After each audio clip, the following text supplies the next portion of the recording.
Bonsoir à toutes et à tous, c'est François, je suis ravi, vraiment très content de vous retrouver pour ce premier numéro du JT de Roche-la-Molière. C'est la rentrée, j'espère que vous avez passé un bel été, de belles grandes vacances et que vous êtes bien reposés, que vous avez bien profité. Comme vous pouvez le voir ici, on est du côté, donc on est à côté du château, donc évidemment vous le savez, on est en train de mettre en place la foire agricole et un peu plus loin derrière le forum des associations qui auront lieu ce week-end, donc on vous en parlera à la fin de l'émission évidemment. J'ai plein de belles choses à vous montrer pour cette édition du JT de Roche, on fera un petit peu le tour de la rentrée, que ce soit du côté des scolaires, du côté de la mairie, du côté des services, on a plein d'images à vous montrer. On parlera évidemment du forum des associations et de la foire agricole, et puis on ira voir Arti Boisson qui est une entreprise de bière qui s'est montée à Roche-la-Molière il y a quelques semaines. On a été voir les gérants. On va vous expliquer tout ça. Le JT de Roche-la-Molière, ça débute tout de suite.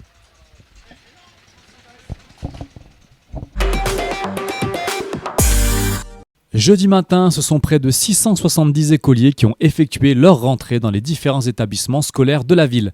Rentrée également pour les services municipaux où le maire, les élus et la direction générale se sont rendus cette semaine. Du jardin d'enfants à la crèche en passant par la cuisine centrale ou le centre technique municipal. L'occasion de rappeler à tous les agents l'objectif premier, la mission de service public. Bien-être au travail, solidarité et bienveillance demeurent les maîtres mots pour cette rentrée rouchonne. Que les amateurs de bière en tout genre se réjouissent, Arti Boisson vient d'ouvrir ses portes à Roche-la-Molière. Donc Arti Boisson, c'est pour boissons artisanales principalement, donc on est sur un créneau sur de la bière artisanale. Et en fait, l'entreprise, c'est une entreprise qui propose aux professionnels, donc principalement donc, café, hôtel, restaurant, les CHR, les cavistes et tous les professionnels qui peuvent vendre de la bière ou de l'alcool à leurs clients. Et en fait, nous, on leur fournit une gamme de bières et de boissons pour ces clients-là. Alors, c'est pas nous qui faisons la fabrication, on travaille avec 25 brasseries différentes, donc que des brasseries artisanales, principalement françaises. Donc, il y a 3 brasseries qui sont pas françaises, donc à savoir espagnoles, danoises et québécoises. Et du coup, c'est toujours fait par des brasseurs artisanaux voilà, c'est que des bières artisanales. On s'est installé depuis novembre dernier et on a eu notre autorisation en janvier. Donc ça fait depuis janvier qu'on vend aux professionnels et aux particuliers. On a encore quelques petites choses à faire parce que du coup, on a un projet de bar dans les locaux. Donc c'est quand même pas mal en travaux pour l'instant. Mais voilà, on a un projet de bar et une fois que le bar sera terminé, on sera installé totalement. Arti Boisson s'adresse aussi bien aux professionnels qu'aux particuliers, alors n'hésitez pas à les contacter. On est de retour ici du côté du parc du château, donc vous voyez un peu le montage de la foire agricole donc, qui se déroulera ce week-end. Alors j'ai un petit rappel aussi, même s'il pleut un petit peu, il n'y a pas de souci, l'événement est maintenu, donc n'hésitez pas à venir avec le parapluie, ça passe, il n'y a pas de problème. Je suis avec Gisèle qui va nous expliquer un petit peu qu'est-ce qui va se passer au niveau du repas samedi soir, qu'est-ce qu'on va manger? Le samedi soir, on va manger la soupe de choux. Qui est traditionnel avec la foire, et puis le dimanche midi le pot-au-feu, et puis D'accord. Et donc c'est préparé, donc c'est l'équipe qui prépare ici, qui prépare aussi le... Voilà, ça va être l'équipe, donc il y a une équipe qui va préparer la soupe, une équipe qui va faire le service, et puis une équipe bien sûr qu'il ne faut pas qu'on oublie, c'est la pluche du vendredi après-midi avec tout le personnel bénévole. Okay. Eh ben, très bien, donc vous avez entendu les consignes évidemment, donc on vous attend nombreux si vous voulez venir manger un petit bout. Comment ça se passe pour les gens peuvent venir commander, payer, comment ça se passe à ce niveau-là? Il faut qu'ils viennent prendre leur ticket donc à partir de, je pense, vers 18h le soir, le samedi soir. Voilà. Eh ben très bien.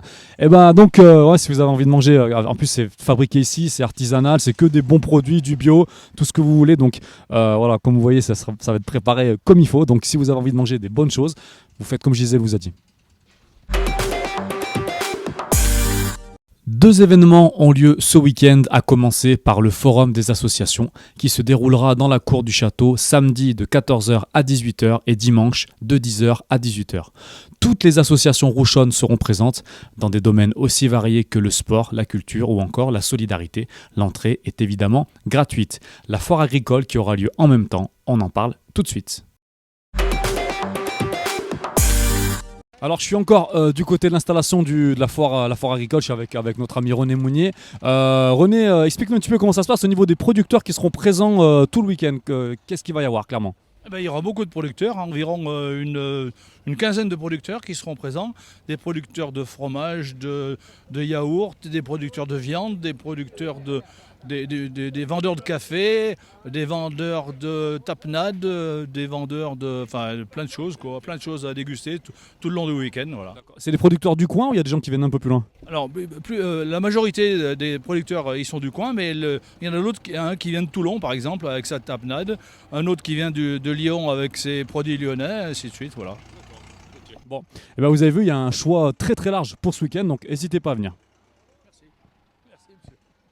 Comme tous les 15 jours, on retrouve la programmation cinématographique des prochaines semaines pour l'Opsis. On débute avec le vendredi 9 septembre à 20h, la très très grande classe, comédie française de Frédéric Kiring avec Mela Bédia et Audrey Fleurot. Sophia est une jeune prof de français, martyrisée par ses élèves. Croyant enfin tenir la mutation de ses rêves, elle se lance dans des adieux explosifs et savoure sa revanche. Problème, sa mutation est gelée. Elle est désormais en concurrence avec une professeure au CV irréprochable et ses élèves, plus remontés que jamais, sont bien décidés à lui faire payer ses paroles. Vendredi 16 septembre à 20h, une autre comédie française intitulée Les Vieux Fourneaux 2 de Christophe Duturon avec Pierre Richard et Eddie Mitchell.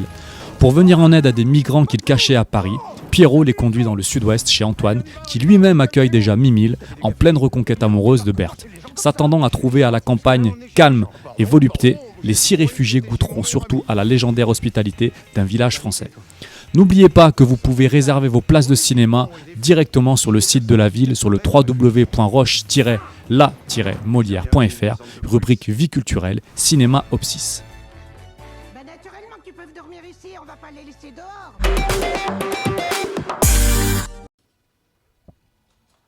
C'est déjà la fin de ce premier JT de la rentrée de Roche-la-Molière. Merci à vous tous de nous suivre aussi nombreux. N'hésitez pas à partager l'émission, à mettre un petit j'aime, comme ça au moins on peut étendre un petit peu la visibilité du JT. On se retrouve donc un vendredi sur 2, ça ne change pas, aux alentours des 19h, 19h30. Donc n'oubliez pas, ce week-end, il y a plein de choses. Forum des associations, foire agricole. Comme vous a dit Gisèle il y a quelques minutes, si vous voulez manger de très très bonnes choses, bien chaudes, qui réchauffent, parce qu'il risque de faire peut-être un petit peu froid ce week-end, n'hésitez pas, ça va être préparé là-dedans, donc on va pas faire semblant, je peux vous le dire, ce week-end. En tout cas, merci à vous tous de nous suivre. Prenez soin de vous, n'hésitez pas à nous suivre au niveau des informations, n'hésitez pas à aller télécharger évidemment l'appli Iliwap pour avoir toutes les informations au niveau de la commune de Roche-la-Molière, le site internet, le Facebook, on est là, on est présent. Voilà, je vous souhaite de passer un très très bon week-end. Venez ce week-end, vous allez passer de très bons moments ici. Je vous dis à dans 15 jours, à vendredi prochain dans 15 jours. À bientôt, ciao ciao.